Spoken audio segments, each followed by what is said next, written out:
देखिए ये क्वेश्चन है गेट 2024 का, क्योंकि कई स्टूडेंट्स का आंसर आ रहा था 8.8 डिग्री और क्रिस्टल जो है वो हमारे पास एफसीसी होगा। तो एक बार वेरीफाई करते हैं क्या ये ऑप्शन हमारे पास सही है कि नहीं है। क्वेश्चन में आपको एक्सरे डायफ्रैक्शन का क्वेश्चन है जिसमें एटॉमिक रेडियस गिवन था। जो भी क्रिस्टल हम लोग यूज कर रहे हैं उसमें जो भी एटम्स प्रेजेंट होंगे उनका atomic radius 1.56 angstrom.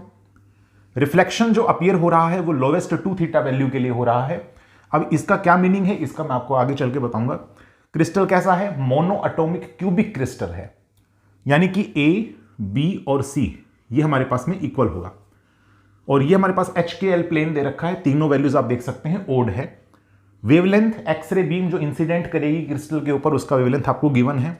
Bragg angle आपने यहां पर फाइंड आउट करना है और क्रिस्टल स्ट्रक्चर भी बताना है। देखो ब्रैग एंगल को हम जानते हैं कि जब हम थ्योरेटिकल डिस्कशन करते हैं ब्रैग्स लॉ के बारे में, वहां थीटा को ब्रैग एंगल बोला जाता है।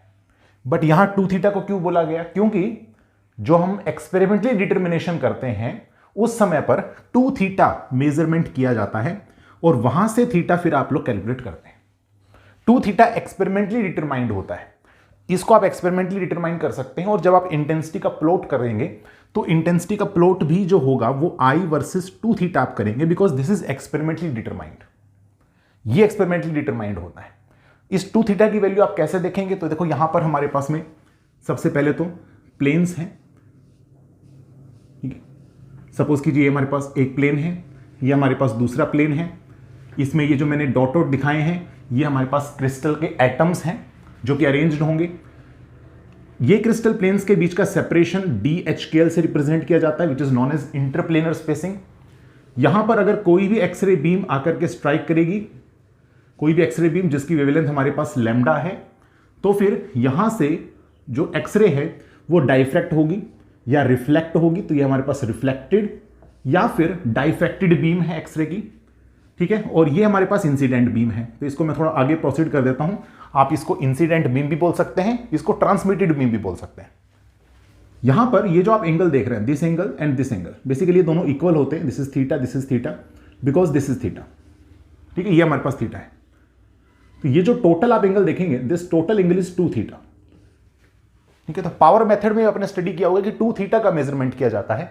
अब ये 2 थीटा एंगल किसके बीच का है? तो ये एंगल है इंसिडेंट बीम और डाइफ्रैक्टेड या फिर रिफ्लेक्टेड बीम के बीच का एंगल 2 थीटा है, ठीक है। थीटा को ग्लांसिंग एंगल भी बोला जाता है और ब्रैग्स एंगल भी बोला जाता है। बट क्योंकि यहां एक्सपेरिमेंटली डिटरमाइन जो है किया गया है, सो 2 थीटा को ये क्वेश्चन के अंदर ही बोल रहा है कि हमारे पास ब्रैग प्लेन को, सॉरी ब्रैग एंगल को रिप्रेजेंट कर रहा है, ठीक है। This is representing Bragg angle, ठीक है। अब देखो कैसे कैलकुलेशन करेंगे, हम ब्रैग्स लॉ का यूज करेंगे। तो ब्रैग्स लॉ के accordingly 2D sin theta is equal to N lambda होता है, ठीक है। तो sin थीटा हमारे पास आ जाएगा, sin theta is equal to N lambda upon में 2D, ठीक है। तो यहां से हमारे पास आएगा theta is equal to sine inverse N lambda upon में 2D। बट क्योंकि यहां पर हमने 2 थीटा मेजरमेंट करना है, सो 2 थीटा हमारे पास हो जाएगा 2 sine inverse and then N lambda upon में 2D। अब देखो यहां पर जो है ना 2 थीटा का जब मेजरमेंट किया गया तो उसकी लोवेस्ट वैल्यू हमें अपीयर होती है इस प्लेन के लिए 111, ठीक है ना। HKL का वैल्यू जो है वो हमारे पास तीनों वैल्यूज ओड हैं। इस प्लेन के लिए हमें लोवेस्ट 2 थीटा की वैल्यू हमें ऑब्टेन होती है। अगर ये वैल्यू हमारे पास लोवेस्ट है, इसका मतलब N की भी हमारे पास सबसे मिनिमम वैल्यू हम चूज करेंगे, तो इसलिए आपको गिवन है ये, ठीक है। तो N का वैल्यू हमारे पास 1 होगा, N का वैल्यू हमारे पास 1 होगा। नेक्स्ट है यहां से जो D का वैल्यू है वो आप कैसे फाइंड आउट करेंगे? तो D का वैल्यू जो होगा दैट इज A अपॉन में root of H square plus K square plus L square, ठीक है। ये रिलेशन होता है इंटरप्लेनर स्पेसिंग और ये हमारे पास है लेटिस पैरामीटर। बट क्योंकि यहां पर लेटिस पैरामीटर नहीं दे रहा, यहां पर हमें दे रहा है एटॉमिक रेडियस, तो पहले आपको बताना पड़ेगा कि क्रिस्टल का स्ट्रक्चर कैसा है। ये हम कैसे पता लगाते हैं क्रिस्टल का स्ट्रक्चर? तो मैं आपको एक टेबल बता रहा हूं, उसको आप याद रखिएगा। रिफ्लेक्शन प्रेजेंट, रिफ्लेक्शन अब्सेंट, ठीक है। जो मुख्य रूप से हम यूज करते हैं वो हमारे पास सिंपल क्यूबिक, BCC, FCC, आगे आप डायमंड भी ले सकते हैं, ठीक है। अब देखो रिफ्लेक्शन प्रेजेंट होने की क्या कंडीशन है, तो ये फिर सभी के लिए होगा, ऑल HKL प्लेन, ठीक है। तो रिफ्लेक्शन अब्सेंट की तो कोई बात ही नहीं उठती यहां पे।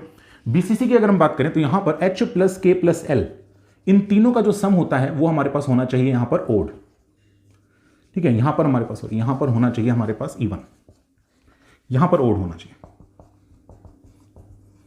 ठीक है। तो अगर ये ओड आता है then that reflection will be absent. फिर आता है नेक्स्ट हमारे पास एफसीसी। एफसीसी के लिए क्या होगा कि HKL, यहां सम नहीं करके देखते, यहां पर ये देखा जाता है कि दीज आर ऑल इवन या फिर ऑल ओड होंगे। अगर HKL मिक्स होता है, यानी इवन भी और ओड भी अगर मिक्स हो गया हमारे पास, तो वो रिफ्लेक्शन हमारे पास एब्सेंट है। रिफ्लेक्शन एब्सेंट होने का मतलब intensity corresponding to that is 0। और ये आप स्ट्रक्चर फैक्टर के माध्यम से जो है चीजों को कैलकुलेट करते हैं, वहां से ये रिजल्ट बनता है। स्ट्रक्चर फैक्टर आप लोगों ने स्टडी किया होगा, ठीक है। तो एस से हम उसको रिप्रेजेंट करते हैं। ये चीज आपने जो है सॉलिड स्टेट फिजिक्स में स्टडी किया होगा। इसके लिए सबसे बेस्ट है कि आप जो है किटल वाली बुक को फॉलो कर सकते हैं। अब वापिस यहां पर आते हैं, क्योंकि क्यूबिक क्रिस्टल है तो मैंने यहां पर ये वाला फॉर्मूला यूज किया है, क्योंकि ए, बी और सी सभी के वैल्यूज क्या है हमारे पास बराबर है। नहीं तो फिर हम यूज करते 1/(h/a) का होल स्क्वायर प्लस k/b का होल स्क्वायर प्लस l/c का होल स्क्वायर, ठीक है। तो अभी हमने तो ये वाला यूज करना है। अब ये d का वैल्यू मैं यहां रखने जा रहा हूं, तो मेरे पास आएगा 2 sin इनवर्स λ/2, और जो d का वैल्यू है that is a/√h² plus k² plus में l², ठीक है। ये फॉर्मूला मेरे पास बन चुका है। ये फॉर्मूला बन चुका है, लेकिन अभी भी हमारे पास एटॉमिक रेडियस नहीं है। तो पहले आप क्रिस्टल स्ट्रक्चर को देखेंगे। प्लेन हमारे पास कौन सा है? 1 1 1 प्लेन है। देखो यहां पर H, K और L तीनों का जब आप सम करेंगे तो दैट इज ओड वैल्यू। अगर ये ओड वैल्यू है तो ये रिफ्लेक्शन तो एब्सेंट होना चाहिए था किसके अंदर, जब हम बात करेंगे BCC, ठीक है, बॉडी सेंटर्ड क्यूबिक क्रिस्टल। तो ये हमारे पास नहीं हो सकता है। यहां आप देखेंगे HKL सभी वैल्यूज ओड हैं, इसलिए जो क्रिस्टल स्ट्रक्चर है that is FCC, crystal structure is FCC। तो इसलिए ना तो ए ऑप्शन सही है, ना ही हमारे पास बी ऑप्शन सही है। हम जानते हैं FCC क्रिस्टल के लिए जो हमारे पास रिलेशन होता है लेटिस पैरामीटर और एटॉमिक रेडियस का बीच का, दैट इज A = 2√2r। तो ये आप यूज कर सकते हैं।